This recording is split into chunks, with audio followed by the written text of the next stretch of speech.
लगाएं।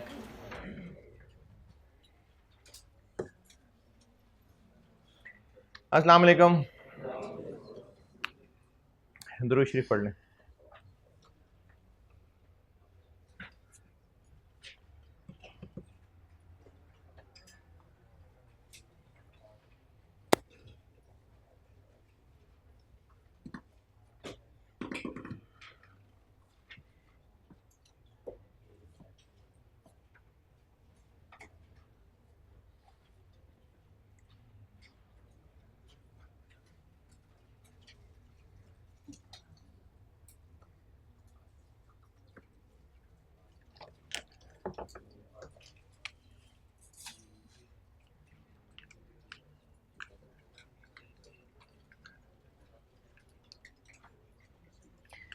अच्छा, जो बच्चे नमाज ही नहीं पढ़ते, चलें वो तो एक अलग ही टॉपिक है, उस पर तो एक अलग ही मेहनत है।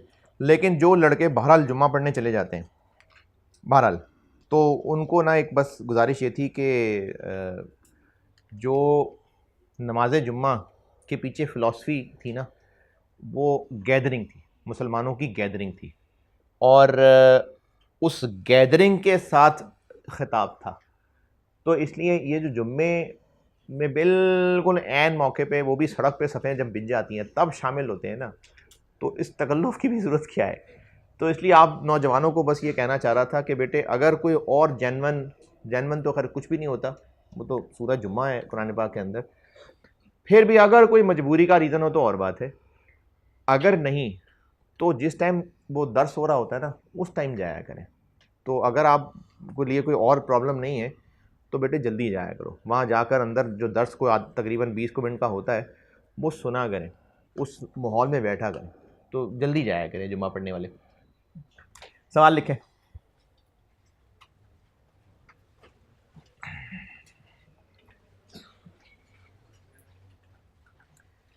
अब इसमें मैं थोड़ी और चीज़ें, कोई किलो, कोई लीटर, इस तरह की चीज़ें भी डाल लेता हूँ। कल वाले सवाल से रिलेटेड कोई किसी का कोई एतराज़, कल की कैलकुलेशन में कुछ पूछना हो, कोई कहना सुनना हो?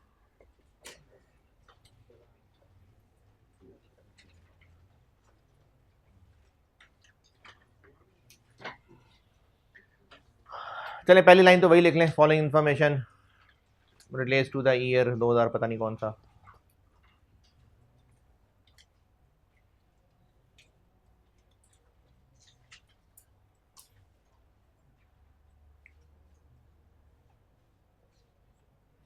अब ये साल की इंफॉर्मेशन लिखवा रहा हूँ।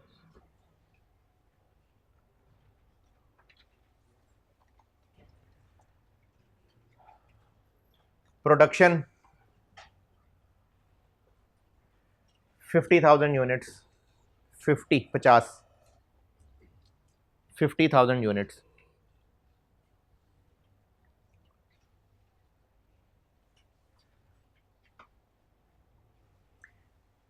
डायरेक्ट मटेरियल, डायरेक्ट मटेरियल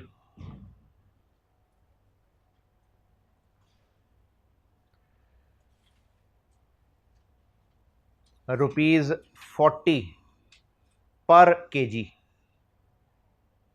₹40 पर KG. Direct labour, direct labour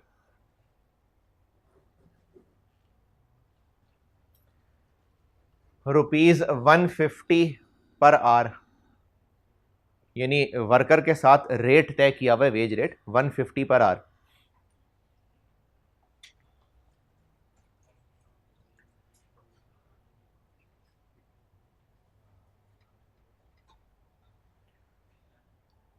production of each unit, production of each unit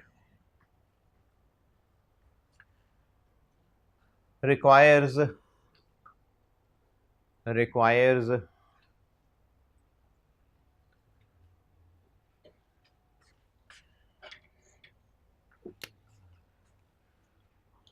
2.5 kg material, 3 labor hours and 2 machine hours.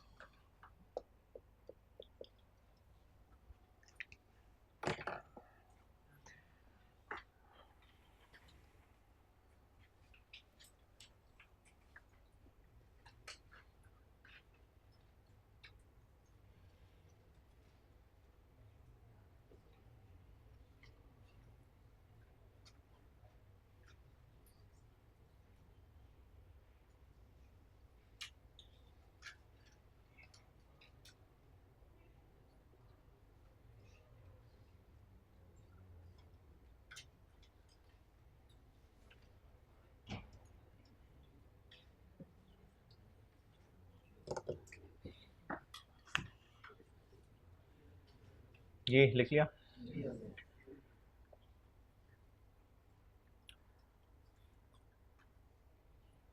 Depreciation of plant and machinery, depreciation of plant and machinery,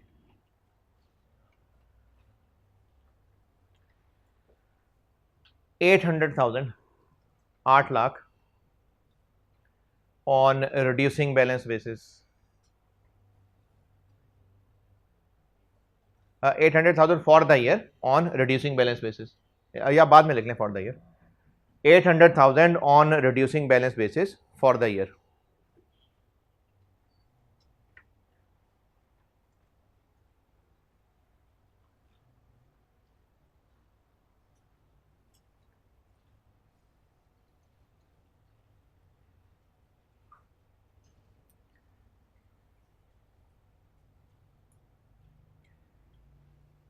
Annual scheduled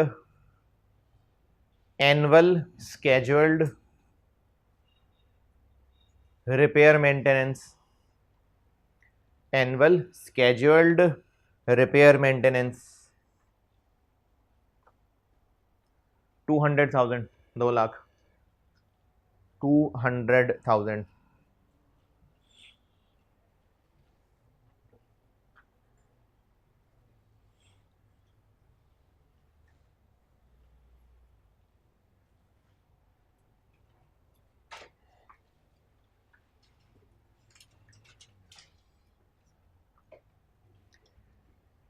Factory rent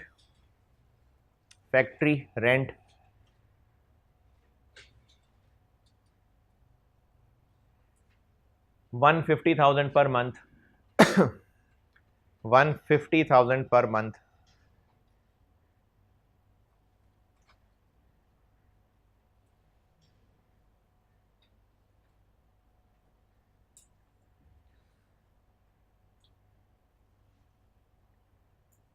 Indirect labor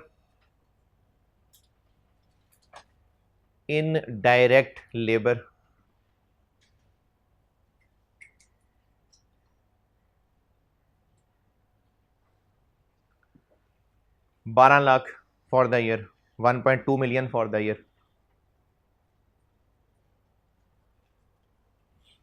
1.2 million for the year. अच्छा, इसके साथ bracket में लिखें 30% variable, 30% variable.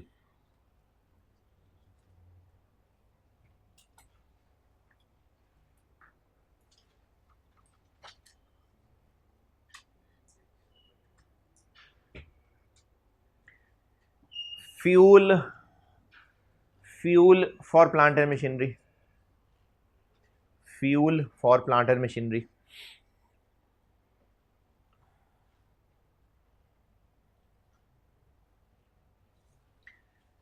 Rupees 80 पर litre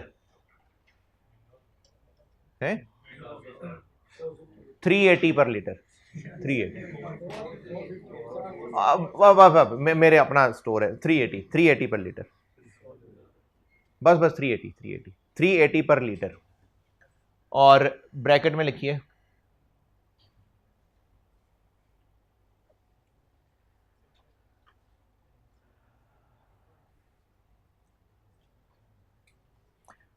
2 liters fuel is used,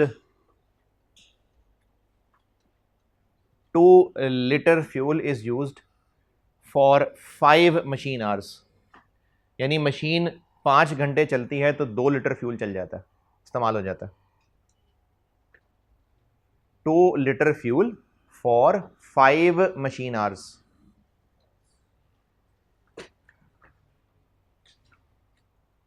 ये मैंने fuel के साथ ब्रैकेट में लिखवाई थी बात। नेक्स्ट,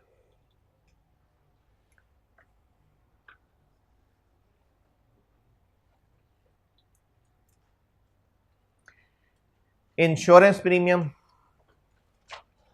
इंश्योरेंस प्रीमियम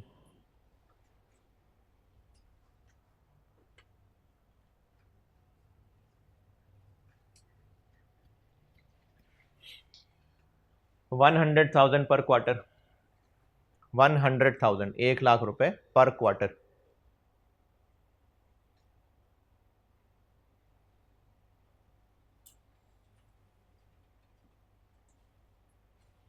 और एक और लिख लें, पैकिंग मटेरियल, पैकिंग मटेरियल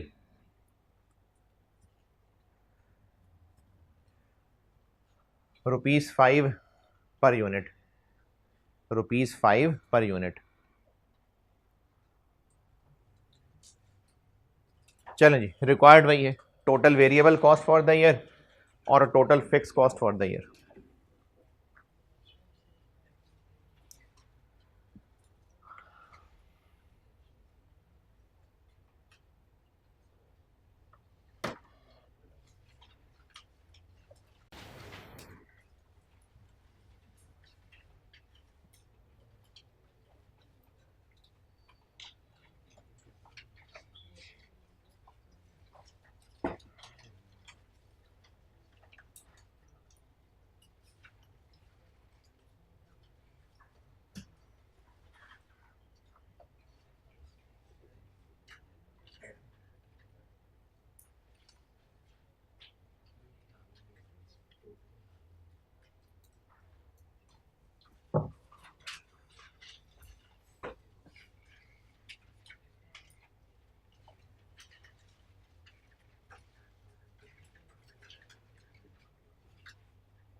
हो गया ओके।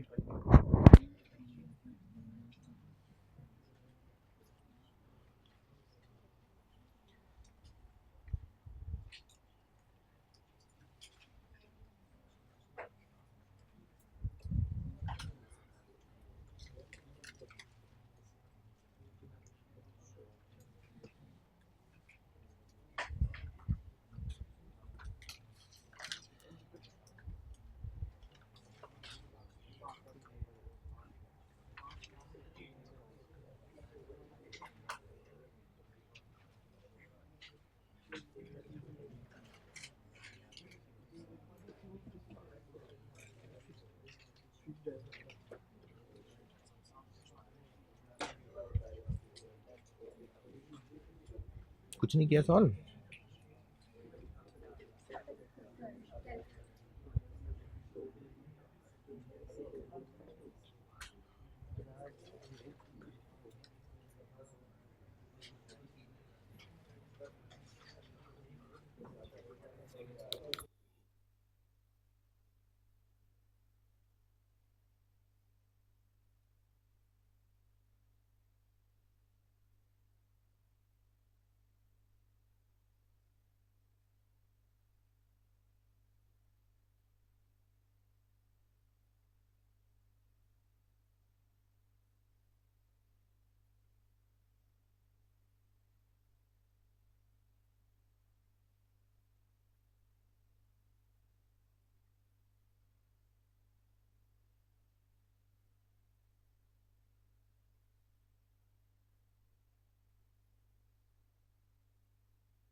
अनम्यूट हो गया।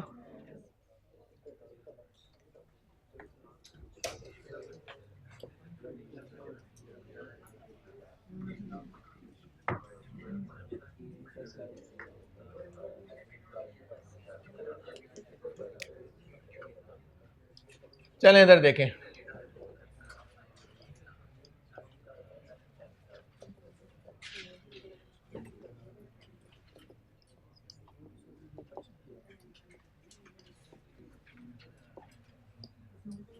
हाँ जी, पहला खर्चा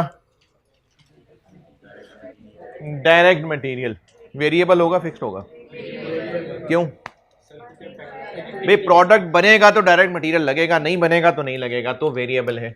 और पूरे साल का टोटल निकालना है तो 40 क्या है, 40 पर केजी है, हमें इसको तो केजी से मल्टीप्लाई करना पड़ेगा।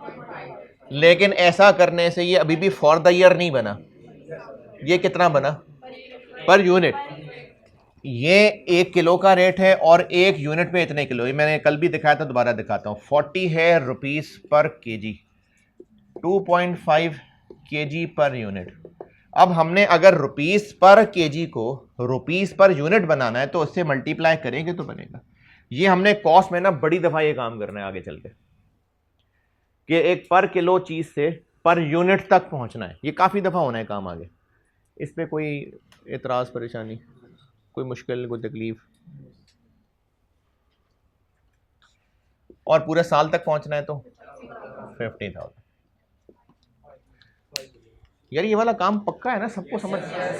बस ये कॉस्ट तो फिर ऐसे हो जानी है आपसे।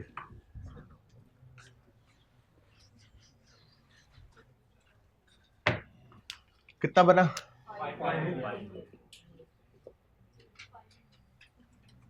अगला खर्चा डायरेक्ट लेबर।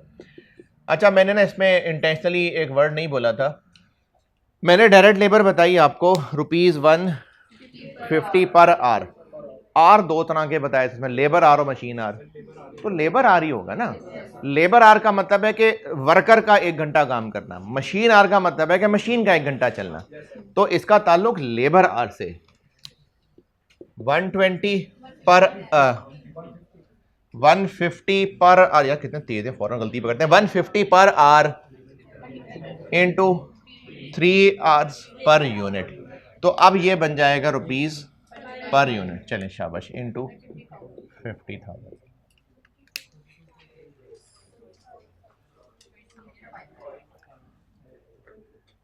अच्छा, ये जितने लोग क्लास में हैं उधर भी जो हैं, ये जो कुछ 8, 10, 15, 20 बच्चे बोल रहे होते हैं ना, इनको ज़्यादा समझ आ रही है और जो नहीं बोल रहे उनको समझ नहीं आ रही है, ये कोई ज़रूरी नहीं है। तो जो लोग अभी सोच रहे होते हैं और वो बाकियों के जवाब सुनने पे लगते हैं यार उन्होंने जवाब बता दिया अब हम क्या करें, तो आप सोच लें, नहीं समझ आ रहा पूछ ले। ये थोड़ी कि मुझे बस जवाब ढूंढना था, किसी एक ने बता दिया तो मेरी ज़िंदगी बन गई। मुझे तो सबको समझाना है, तो किसी के बोलने से टेंशन में ना आया करें। जो लोग जल्दी बोलते हैं शाबाश, बहुत अच्छी बात है। जो लोग स्लो प्रोसेस कर रहे होते हैं कोई बात नहीं, इनमें से जो नहीं समझ आ रहा होता बेटा पूछ लिया करें। किसी का कोई सवाल है? आगे डेप्रिसिएट, ये क्या बना? 225।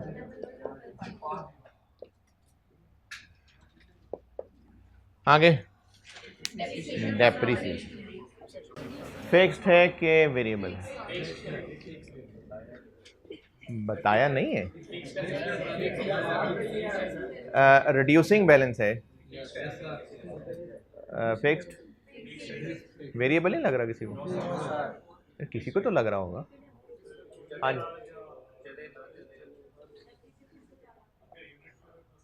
किसी को वेरिएबल नहीं लग रहा?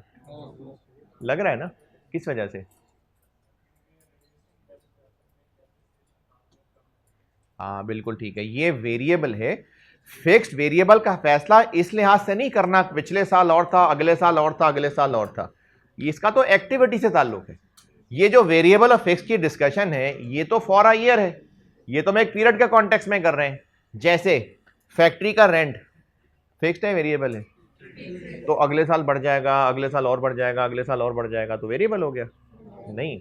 तो रिड्यूसिंग बैलेंस मेथड में एक साल की डेप्रिसिएशन कैलकुलेट होती है, रेट लगता है, एक साल की डेप्रिसिएशन आ जाती है।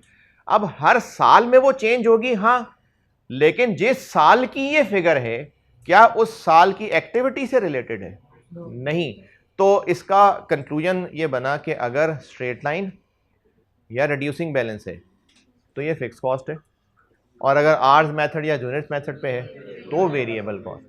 तो डेप्रिसिएशन अगर आर्स मेथड या यूनिट्स मेथड की है तो वेरिएबल है, अगर स्ट्रेट लाइन या रिड्यूसिंग बैलेंस की है तो फिक्स्ड है। और ये बात आपको ज़बानी याद होगी, कुछ ज़रूरत है ही नहीं लिखने की, बिल्कुल याद हो गई बात, कुछ ज़रूरत नहीं लिखने की।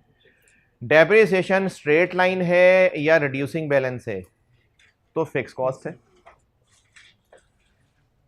और अगर आर्स मेथड पे है या यूनिट्स मेथड पे है तो वेरिएबल कॉस्ट। डेप्रिसिएशन अगर आर्स मेथड पे है या यूनिट्स मेथड पे है तो वो वेरिएबल कॉस्ट है,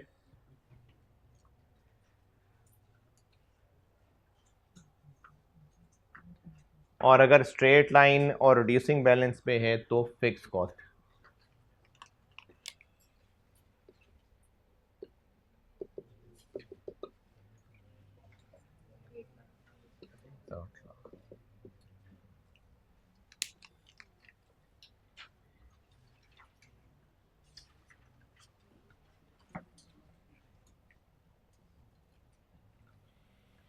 अगला खर्चा रिपेयर एंड मेंटेनेंस, फिक्स्ड है कि वेरिएबल है? क्या सिर्फ रिपेयर मेंटेनेंस के नाम से पता चल रहा है? नहीं, एनुअल स्केड्यूल से पता चल रहा है। एनुअल स्केड्यूल हर साल तय है, ये करनी ही करनी होती है, तो इसलिए ये हर साल में होनी है, चाहे मशीन कम चले चाहे ज्यादा चले।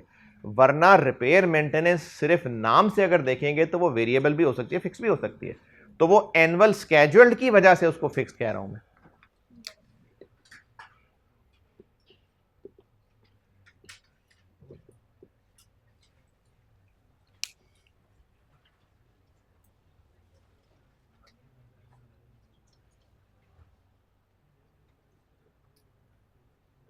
अगला खर्चा फैक्ट्री रेंट पर मंथ है, फिक्स्ड है, कितना है पर मंथ? 150,000 पर मंथ है, इंटू 12, 1.8 मिलियन। आगे इनडायरेक्ट लेबर क्या होता होगा?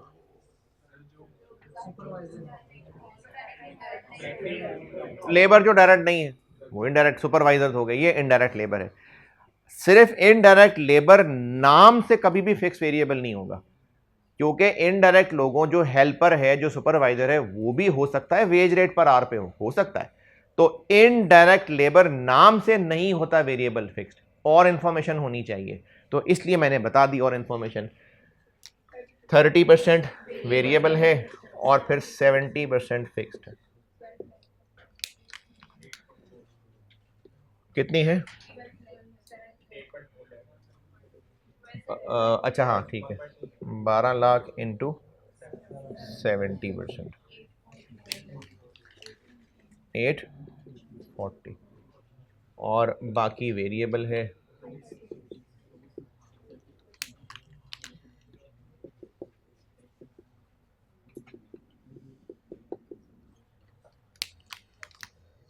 360।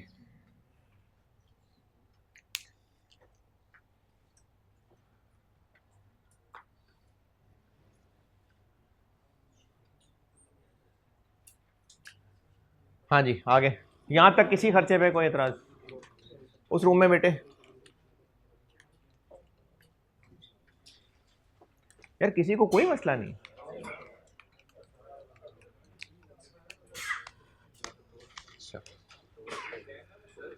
है जी?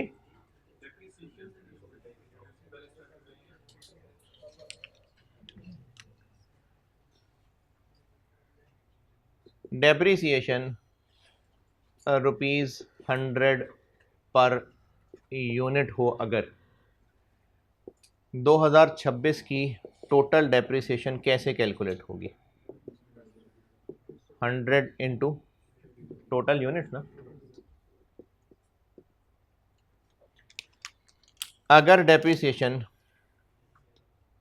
₹200 पर मशीन आर हो तो टोटल कैसे कैलकुलेट होगी? 200 इंटू टोटल आर्स। अगर डेप्रीसिएशन 20% ऑन कॉस्ट हो, यानी स्ट्रेट लाइन, तो टोटल डेप्शन कैसे कैलकुलेट होगी? कॉस्ट का 20%। अगर डेप्रिसिएशन हो 25% रिड्यूसिंग बैलेंस, तो टोटल कैसे कैलकुलेट होगी? Net book value. Straight line और रिड्यूसिंग बैलेंस, इसमें कहीं कोई एक्टिविटी इन्वॉल्व है इस फार्मूले में? नहीं, तो ये फिक्स्ड है। इसमें ये एक्टिविटी इन्वॉल्व है, यूनिट्स ज्यादा बनेंगे इसका आंसर ज्यादा आएगा, कम बनेंगे कम आएगा। एक्टिविटी इन्वॉल्व है, जितने ज्यादा आर्स आएंगे टोटल डेप्शन बढ़ जाएगी, जितने कम आर्स होंगे टोटल डेप्शन कम हो जाएगी। ये एक्टिविटी आ रही है इस कैलकुलेशन में, ये वेरिएबल है, ये फिक्स्ड। इस बात से नहीं फैसला होता कि 2025 में क्या था और 26 में क्या था, वो तो किराया भी हर साल बढ़ता जाएगा, वो तो तनख्वाहें भी हर साल महंगी हो रही होंगी, तो मल्टीपल ईयर्स के कंपैरिजन से नहीं फिक्स वेरिएबल पता चलेगा। अगर खर्चा एक्टिविटी से जुड़ा हुआ है, ऐसे कि जितनी ज्यादा टोटल एक्टिविटी होगी उतना ज्यादा टोटल खर्चा होगा, वो वेरिएबल है। इसमें देखिए कहीं कोई एक्टिविटी है ही नहीं, तो इसलिए इससे फैसला हो रहा है कि ये फिक्स्ड है और ये वेरिएबल है। और बताएं बेटा, इसमें किसी भी पॉइंट से कोई डाउट?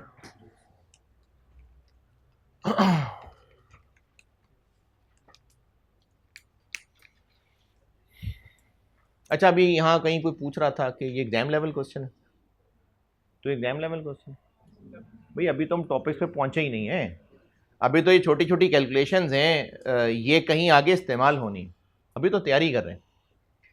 और आगे फ्यूल, अब इस फ्यूल का ताल्लुक मशीन आर्स से है, तो ये बिल्कुल वेरिएबल है। और अगर फ्यूल मैंने टोटल अमाउंट बताई होती, जस्ट फ्यूल और टोटल अमाउंट बताई होती, तो भी वो वेरिएबल ही होता ना भाई। यूज है ही यूजेज, फ्यूल का तो ताल्लुक ही यूजेज से है, तो वो होता ही वेरिएबल। वो तो मैंने कैलकुलेशन की पहेलियां बनानी थी तो ये फिगर बता दी, वरना फ्यूल तो होता ही वेरिएबल है ना। 380 पर litre into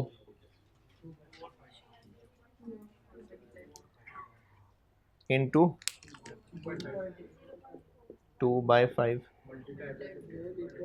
into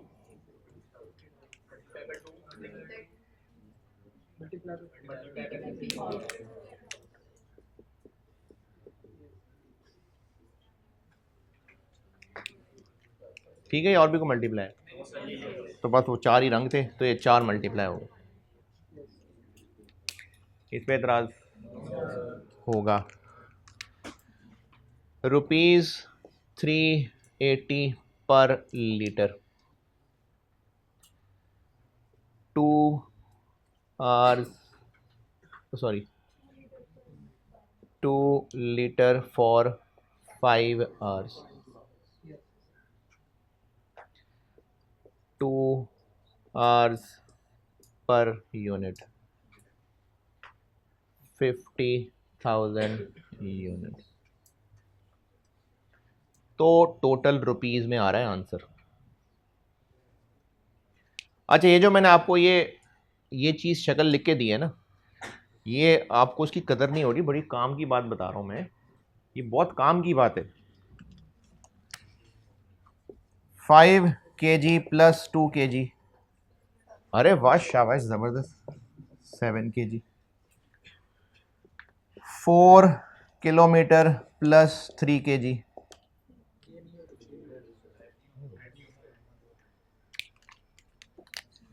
100 metres into 50 metres, क्या यस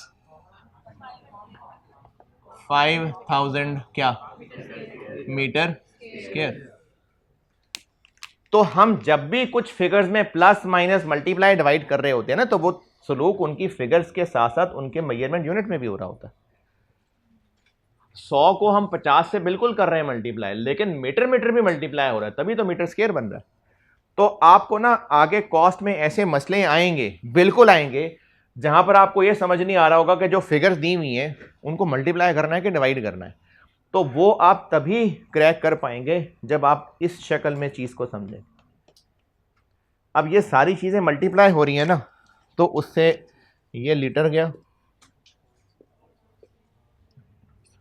तो आंसर रुपीज में आ रहा है, ये सारे रुपीज।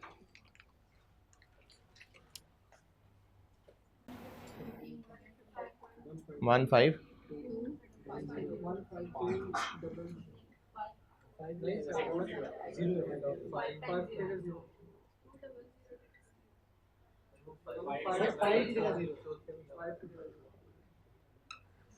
अब ठीक है।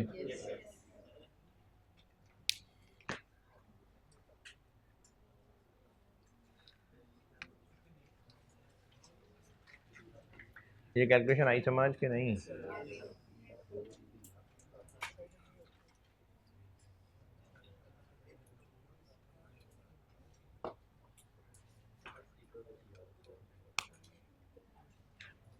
बाकियों से भी पूछ लो।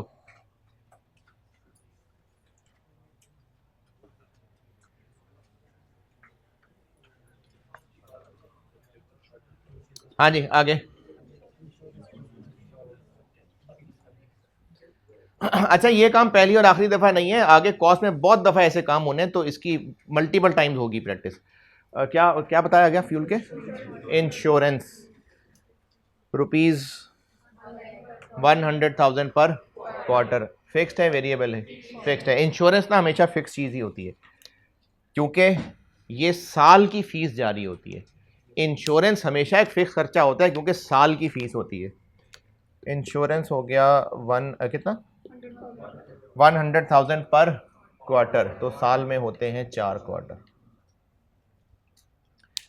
और आगे पैकिंग मटेरियल है ₹5 पर यूनिट। अच्छा, अगर मैं इसकी एक टोटल अमाउंट बता देता, बस सिर्फ कहता पैकिंग मटेरियल 2 मिलियन, तो भी वेरिएबल ही होता, क्योंकि प्रोडक्ट को ही तो पैक करना है, तो एक्टिविटी रिलेटेड है, तो पैकिंग मटेरियल वेरिएबल ही होना था।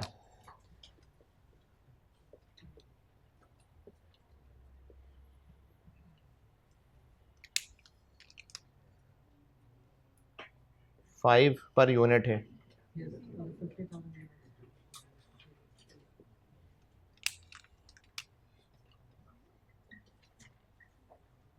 और कुछ? बस।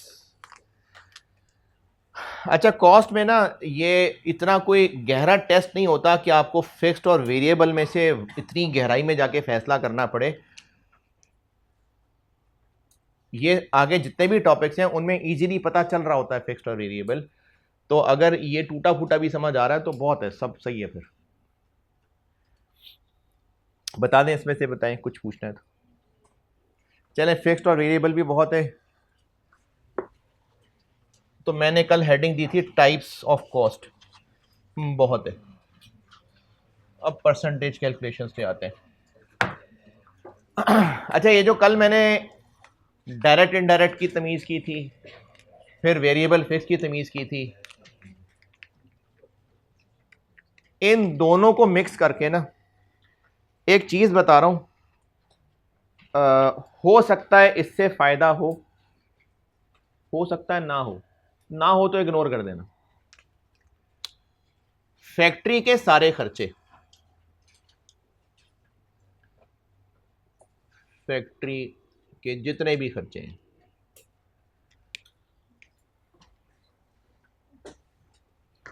अगर हम क्लास में बैठी हुई पॉपुलेशन को जेंडर की बेस पे क्लासिफाई कर रहे हैं तो दो क्लासेस हैं। अगर हम कहते हैं नहीं, जेंडर की बेस पे नहीं, जो पुरानी पढ़ाई है उसकी बेस पे, तो वो भी तो इन्हीं लोगों की क्लासिफिकेशन कर रहे होंगे ना।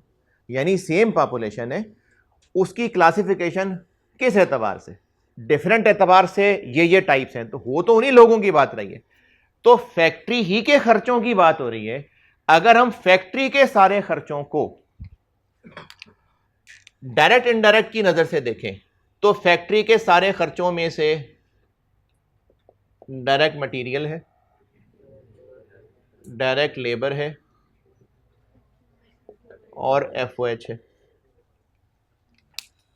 और अगर हम इन्हीं खर्चों को फिक्स्ड और वेरिएबल के एतबार से देखें तो या वेरिएबल है या फिक्स्ड है।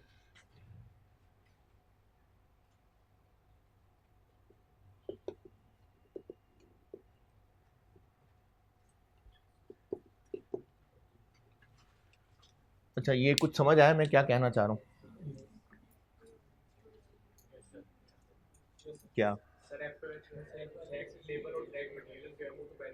Direct material, direct labour variable ही होते हैं, लेकिन जो एफओएच हैं वो वेरिएबल भी हो सकते हैं, फिक्स भी। ये मैंने जरा इन दोनों की मैपिंग की। डायरेक्ट मटेरियल, डायरेक्ट लेबर हमेशा वेरिएबल खर्चे ही होते हैं, लेकिन जो एफओएच हैं वो वेरिएबल भी हो सकते हैं, वो फिक्स भी हो सकते हैं। तो अगर काम की लगी है बात तो नोट कर लें। ये जो मैंने टाइप्स ऑफ कॉस्ट की कल हेडिंग दी थी वो बस बहुत है।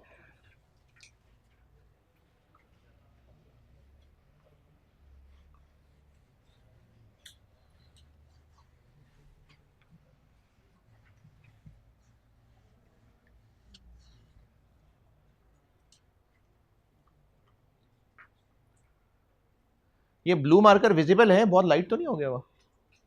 पढ़ा जा रहा है आप हैं?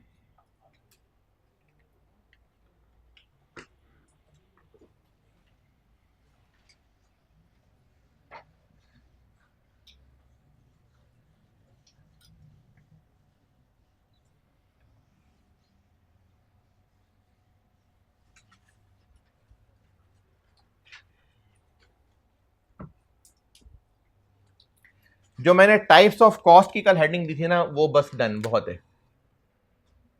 अब हम सीखते हैं परसेंटेज कैलकुलेशंस। ये भी बहुत ज़्यादा होनी है कॉस्ट में।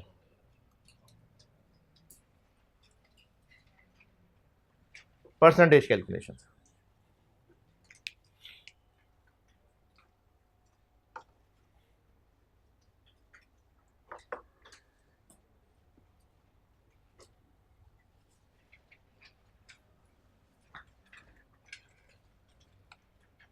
अच्छा, ये सारा कुछ आपको आता है, बस ज़रा रिवाइज करा रहा हूँ ताकि आपको अपने टैलेंट का भी पता चले।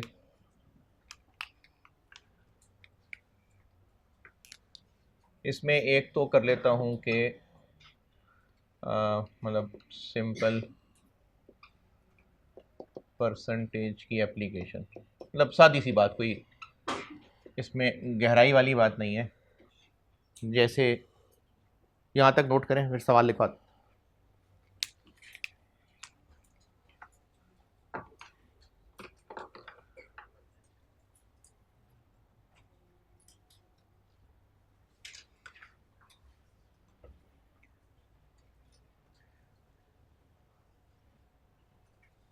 ये नोटेड।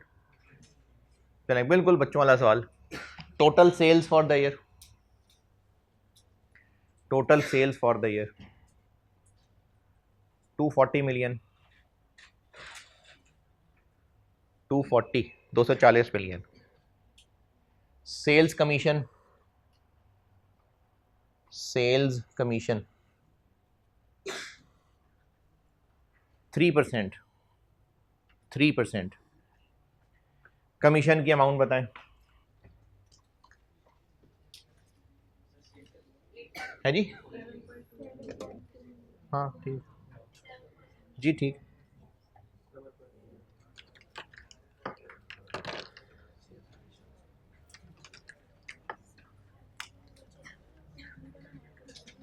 नहीं आ रहा ना? नहीं है मेरे पास अरे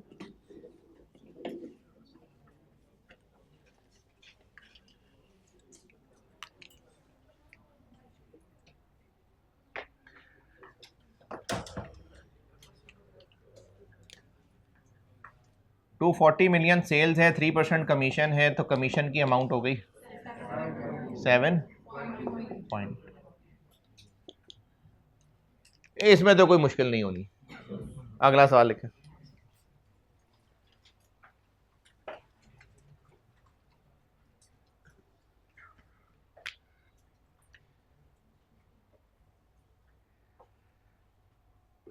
total sales for the year, total sales for the year 540 million, 540। और variable selling expenses, variable selling expenses for the year 78 million.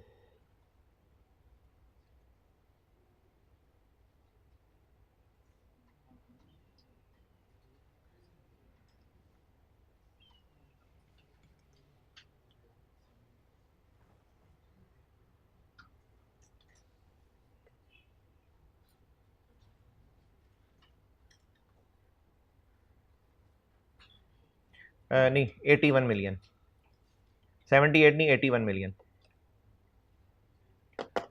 Sales मैंने बताई है 540 मिलियन और वेरिएबल सेलिंग एक्सपेंसेस बताए हैं 81 मिलियन।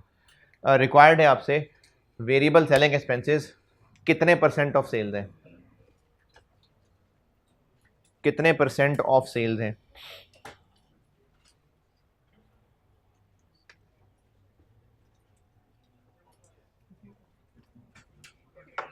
15%।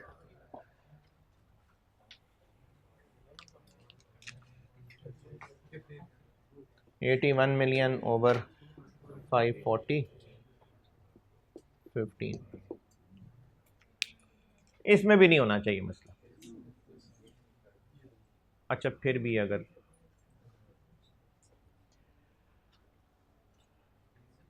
चलिए, ये तो बहुत ही बच्चे थे, अब थोड़ा सा जरा इसको बढ़ाते हैं और लिखें सवाल। Total sales for the year, total sales for the year 600 million, 600 million.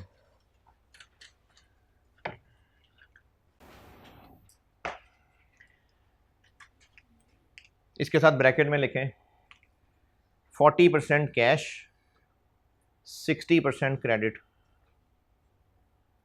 40% cash, 60% credit.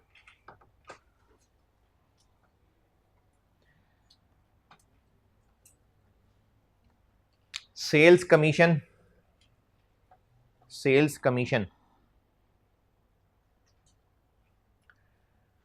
2% on credit sales and 5% on cash sales. 2% on credit sales and 5% on cash sales. Total commission for the year calculate कर दें. Credit sales पे 2% बताई है मैंने, cash sales पे 5% बताई है. Total commission for the year बताएं.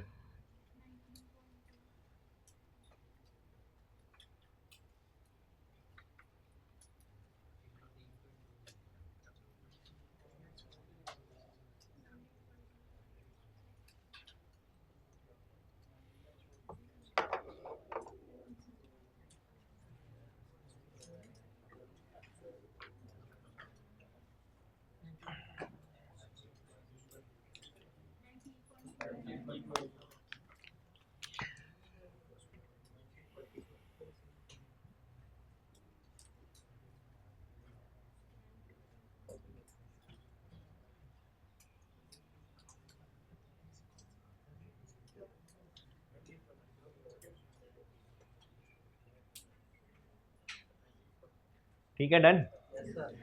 600 में से 40% कैश सेल, क्योंकि जब 5% कमीशन कैश सेल्स की बताई है तो फिर लगेगी भी तो कैश सेल्स की अमाउंट पे ना, तो ये कैश सेल्स की अमाउंट आ गई. इस पर 5% कमीशन है और जो क्रेडिट सेल्स है इस पर 2%, तो ये बनेगी टोटल कमीशन 19.2. हाँ जी, वहां पर कोई परेशानी?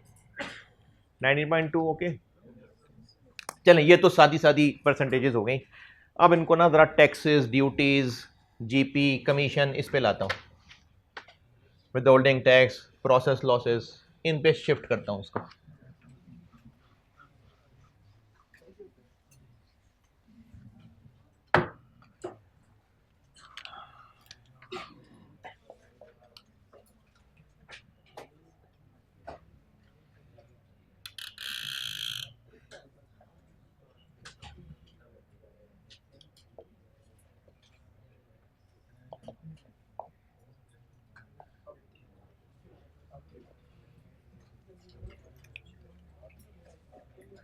दूसरे कमरे में बेटे, अब ठीक है ये वाला ब्लू?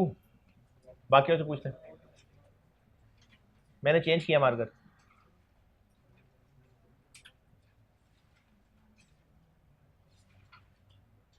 ये ब्लू भी नहीं पसंद है?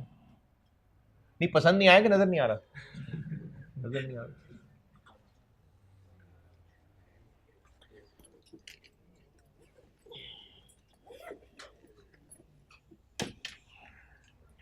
चलो लिखता ही नहीं ब्लू से यार.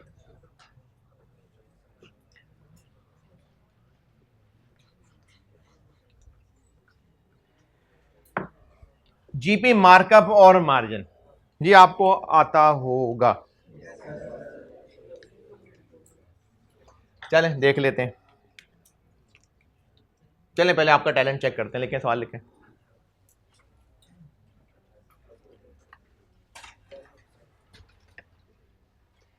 सेल्स है जी 400 मिलियन. 400 मिलियन सेल्स की अमाउंट बताइए. 400 मिलियन. और जीपी मार्कअप है, जीपी मार्कअप 25%, 25%. जीपी की अमाउंट बताएं. जीपी की अमाउंट बताइए.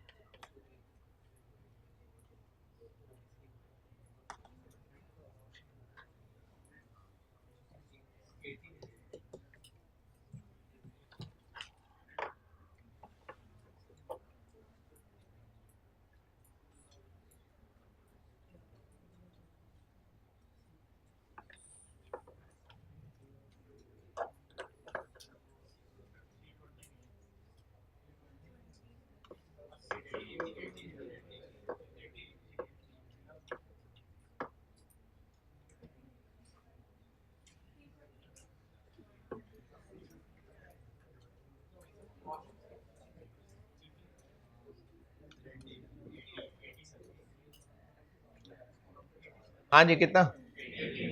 80 सबसे? नहीं, 100। चले फिर एक और लिखें, फिर बताता हूँ, एक और लिखें सवाल।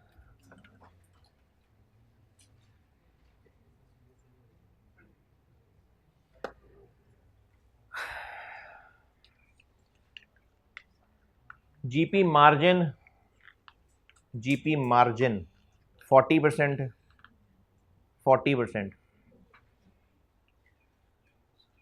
और जीपी की अमाउंट है 120 मिलियन। जीपी की अमाउंट, जीपी मार्जिन मैंने 40% बताया और जीपी की अमाउंट बताई है 120 मिलियन। कॉस्ट ऑफ सेल्स बताएं।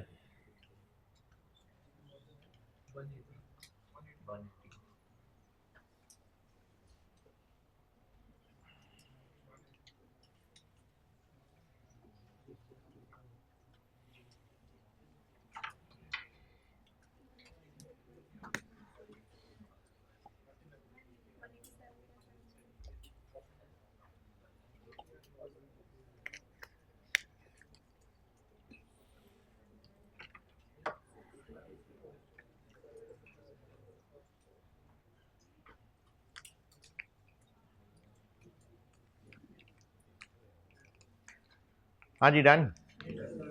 187 180।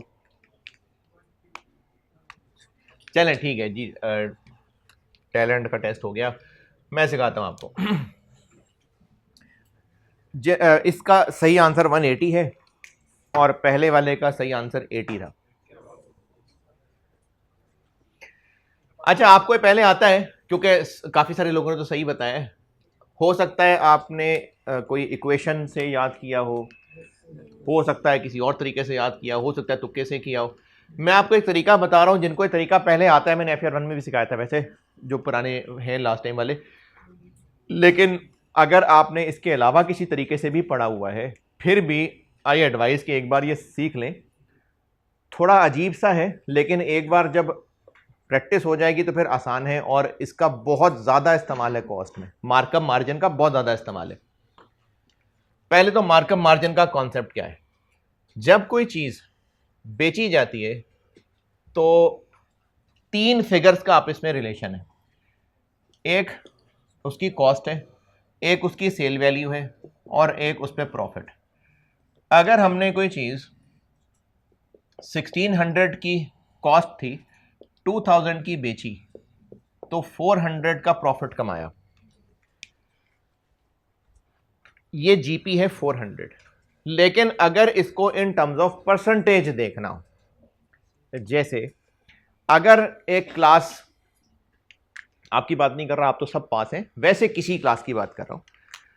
अगर किसी क्लास में देखनी हो कि रिजल्ट कितने परसेंट रहा, तो कैसे कैलकुलेट करें परसेंटेज? क्लास का कितने परसेंट रिजल्ट रहा, जितने स्टूडेंट्स पास हुए डिवाइडेड बाय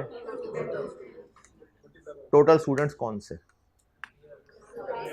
अब उसमें मैनेजमेंट की मर्जी, वो चाहे तो देखना चाहे कि जितने लोग रजिस्टर्ड थे उनमें से कितने पास हुए, और अगर वो देखना चाहे कि नहीं जितने अपीयर हुए इनमें से कितने पास हुए। तो परसेंटेज जब निकालनी होती है तो एक बहुत जरूरी सवाल ये होता है कि परसेंटेज बेस्ड ऑन व्हाट, मतलब उसकी बेस क्या है।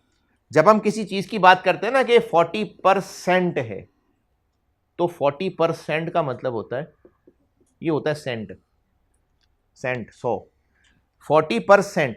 तो हम जब भी किसी भी फिगर का कोई परसेंटेज का रिलेशन निकाल रहे होते हैं तो किस चीज के साथ रिलेशन, किसकी बेस पे बात कर रहे हैं। जैसे अगर मैनेजमेंट ये देखना चाहे कि जो स्टूडेंट्स एग्जाम में अपीयर हुए थे उनमें से कितने पास हुए, तो कैलकुलेशन कैसे होनी चाहिए? जितने पास हुए डिवाइडेड बाय जितने अपीयर हुए थे इंटू 100। और अगर मैनेजमेंट ये देखना चाहे कि नहीं जितने रजिस्टर्ड थे उनमें से कितने पास हुए, तो जितने पास हुए डिवाइडेड बाय जितने रजिस्टर्ड थे। तो जब भी किसी चीज का परसेंटेज रिलेशन देखना होता है तो बहुत इंपॉर्टेंट बात ये होती है कि बेस्ड ऑन व्हाट। तो अगर हमने जानना हो कि ग्रॉस प्रॉफिट कितने परसेंट है, तो परसेंटेज ऑफ व्हाट, इसकी दो बातें हो सकती है। या तो हम ये कह सकते हैं कि परसेंटेज ऑफ सेल्स, इसको कहते हैं मार्जिन। 400 डिवाइडेड बाय 2000, तो ये बन जाएगा 20%। तो ये कहना कि ग्रॉस प्रॉफिट 20% है, ये भी सही है बात।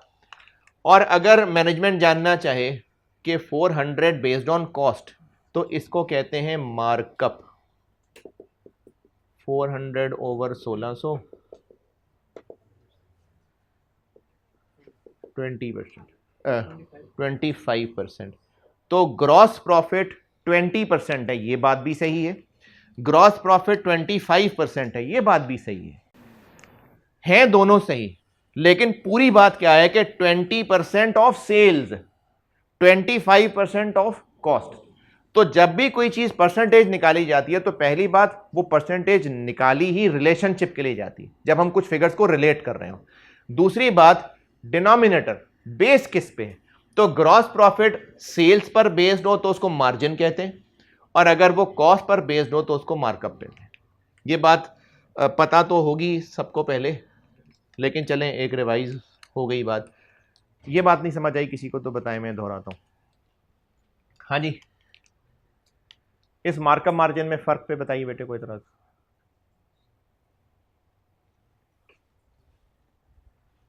अगला मसला कि अगर हमें सेल्स, कॉस्ट ऑफ सेल्स और प्रॉफिट, यानी इन तीन फिगर्स का आपस में रिलेशन होता है, इनमें से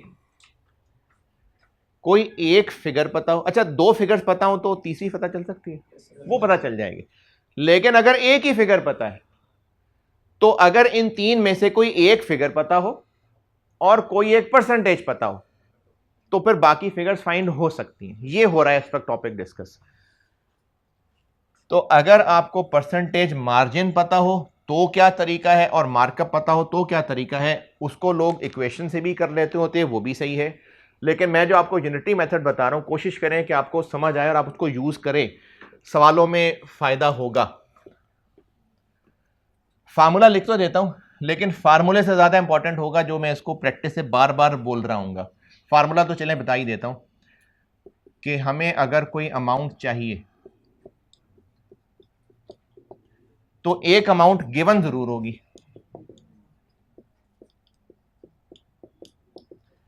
जो अमाउंट गिवन है उसकी परसेंटेज से डिवाइड, और जो अमाउंट चाहिए उसकी परसेंटेज से मल्टीप्लाई।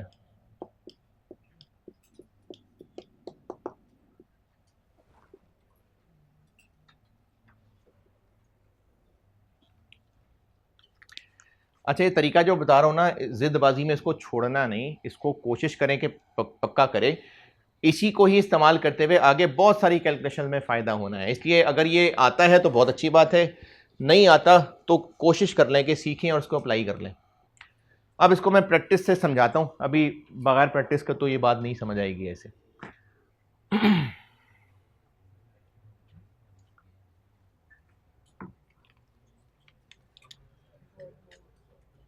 ये लिख लें तो मैं सवालों से और क्लियर करता हूं, इतना लिख लें तो सवालों से और क्लियर करता हूं फिर।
पहला सवाल मैंने क्या बताया था? सेल्स बताई थी 400 मिलियन और जीपी मार्कअप बताया था 25% और पूछा क्या था? जीपी। वो फार्मूला अप्लाई करना सिखा रहा हूं। सेल्स, कॉस्ट ऑफ सेल्स और जीपी, इनमें परसेंटेज का अगर रिलेशन देखें, जीपी है 25, चूंकि मार्कअप है ना, परसेंटेज जिस पर बेस्ड होती है, देखें 25%, 25%, परसेंटेज जिस पर बेस करके निकाली गई होती है वो चीज 100 होती है। ये मैंने बड़ी सुनहरी, हाँ बड़ी सुनहरी बात की है कि जब हम किसी भी चीज की परसेंटेज निकाल रहे होते हैं ना, तो परसेंटेज जिस पर डिवाइड करके निकाली गई होती है वो चीज 100 होती है। ये 100 का रिलेशन बहुत काम आना है आगे, इसलिए ध्यान से सुने बात। मार्कअप है तो फिर 100 क्या है? कॉस्ट। क्योंकि ये मार्कअप कैलकुलेट ही ऐसे किया गया था कि जीपी डिवाइडेड बाय कॉस्ट, तो ये बेस थी, इसलिए ये 100 है। अब अगर ये 100 है तो सेल 125।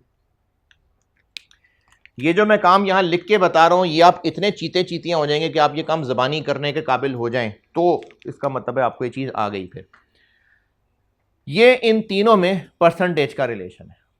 अब आपसे इस सवाल में एक अमाउंट देकर एक पूछी हुई है, गिवन कौन सी अमाउंट है? ये है 400 मिलियन। पूछा क्या है? जीपी। ये पूछा हुआ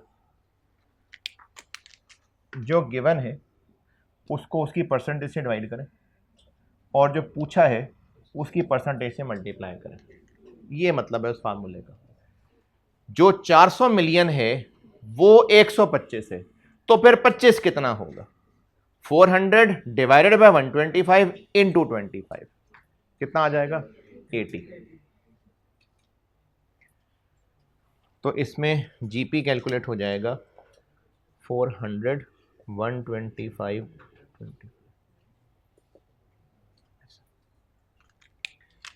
दूसरा सवाल क्या था? जीपी मार्जिन था 40% और जीपी की अमाउंट थी 120 मिलियन। पूछा क्या था? कॉस्ट ऑफ सेल पूछी। चूंकि मार्जिन है तो मार्जिन का मतलब है कि सेल 100 है।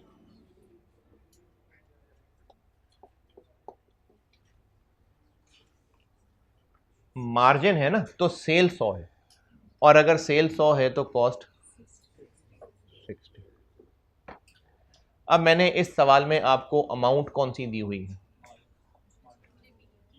जीपी की अमाउंट दी हुई है 120 मिलियन। पूछा क्या है? कॉस्ट पूछी। तो कैसे फाइंड करें? इसको 40 से डिवाइड 60 से मल्टीप्लाई, तो आंसर आ जाएगा 180। तो परसेंटेज का जिन अमाउंट्स में रिलेशन है, तो जो अमाउंट गिवन है वो इनमें से कौन सी है उससे डिवाइड, और जो चाहिए वो इनमें से कौन सी है उससे मल्टीप्लाई। 400 मिलियन दी हुई है, वो इनमें से क्या है? 125, 125 से डिवाइड।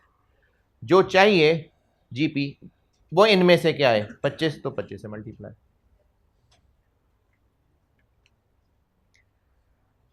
चलें और सवालों से पकाते हैं इसको, लिखें सवाल और।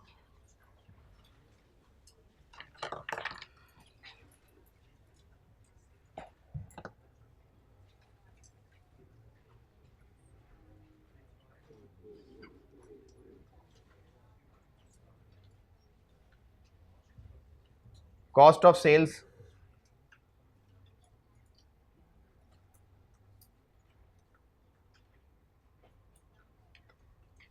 390 मिलियन, 390 390। जीपी मार्जिन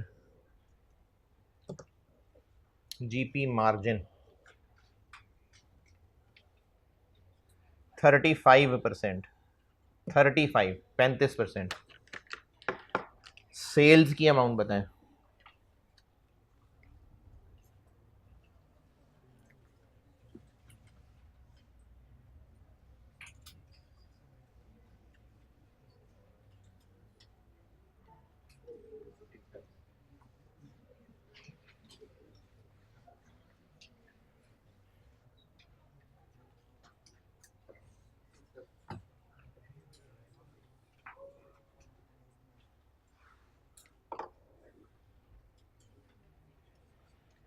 हाँ जी 600। जिनसे नहीं हुआ देखते हैं। मैंने आपको जीपी बताया कितना, 35% मार्जिन मार्कअप मार्जिन, और पूछा क्या है, सेल्स। मार्जिन का मतलब है कि सेल 100 है और जीपी 35 है, तो कॉस्ट 65। अमाउंट क्या बताई मैंने आपको 390 बताई है। 390 65 है और जो पूछा है वो 100, तो इसको 65 से डिवाइड 100 से मल्टीप्लाई।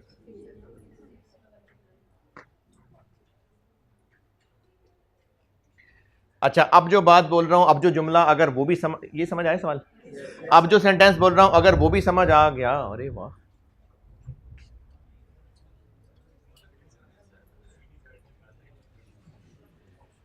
अब जो सेंटेंस बोलने लगा हूं अगर वो समझ आ गया तो बहुत ही जबरदस्त बात हो जाएगी। मार्जिन 35% है, कॉस्ट ऑफ सेल्स ये 390 है। मार्जिन 35 का मतलब है कॉस्ट 65%, तो इसको 0.65 से ग्रॉस अप कर देंगे तो सेल्स आ जाएगी।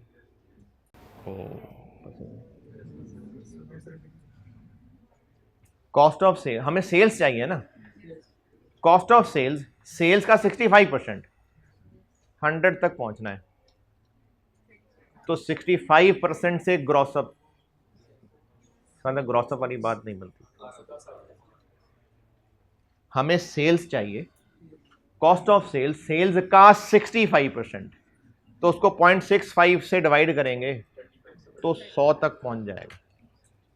अच्छा, मुझे लग रहा है शायद ये नहीं समझ आया, चलें कोई बात नहीं, आगे जब जब भी आएगा तो बार बार बताता रहूंगा। 390 डिवाइडेड बाय 65 इंटू 100, तो सेल्स कितनी आ गई, 600। चलें एक और कर दें। जीपी की अमाउंट है 130 मिलियन,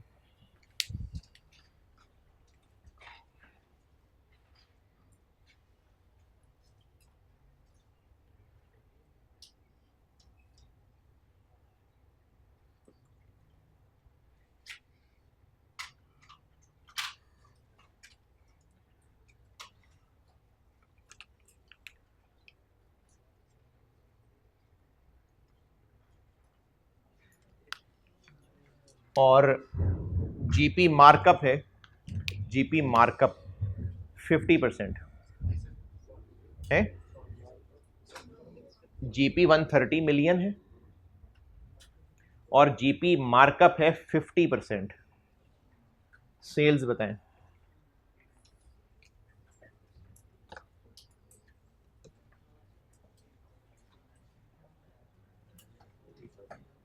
मार्कअप मैंने 50% बताया, जीपी मार्कअप 50% है।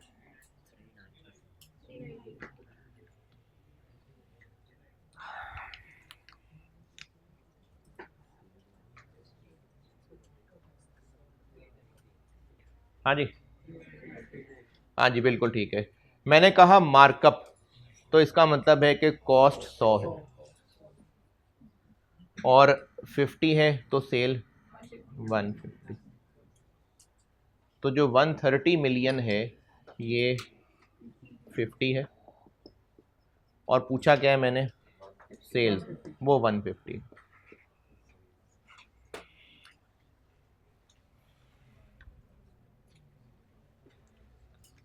हाँ जी, मार्कअप मार्जिन कुछ कुछ ओके। ये कुछ हिंट्स हैं, ये सवालों में बाजू का धोखे आ जाते हैं, तो ये टिप्स लिख लें, काम आएंगी।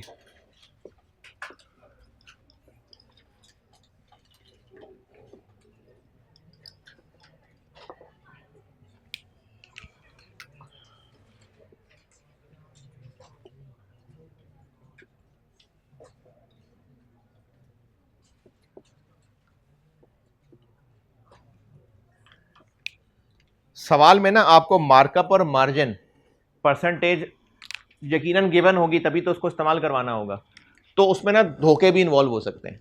तो उसके लिए टिप्स ये बता रहा हूं, ये एग्जांपल्स हैं।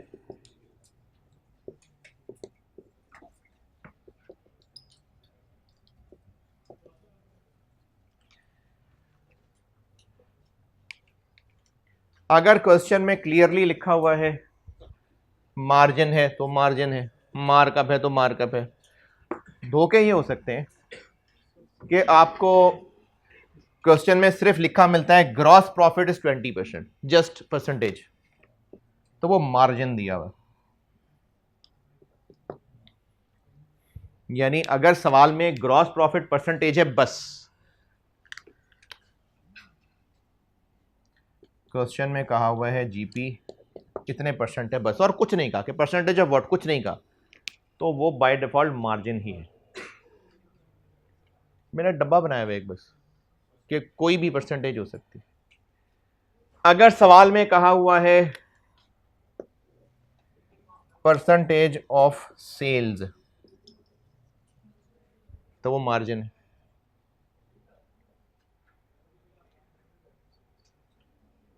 यहां तक कि इतना शदीद धोखा भी हो सकता है कि वो कहे जीपी मार्कअप,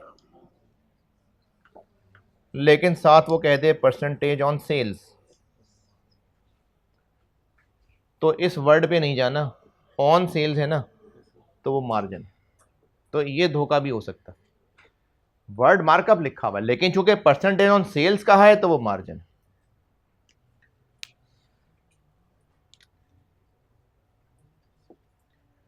अगर कहा हुआ है goods are sold at cost plus इतने परसेंट, तो वो मार्कअप बताने का तरीका होता है।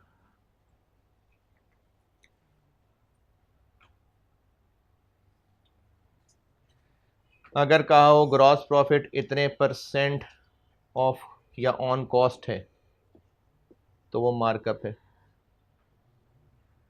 और इसी तरह से इसमें भी शदीद धोखा ये हो सकता है कि जीपी मार्जिन का वर्ड हो, बेशक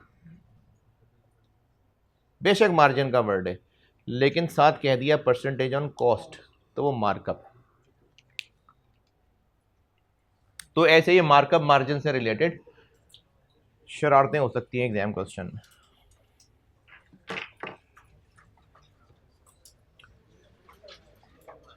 कल मैं आपको ना और परसेंटेजेस और रेशियोज की कैलकुलेशंस कराता हूं, और बस फिर ये कल बेसिक कॉन्सेप्ट्स बहुत हैं, नेक्स्ट क्लास से फिर हम प्रॉपर चैप्टर 1 शुरू कर लेंगे। फिर ठीक है, अल्लाह हाफिज़।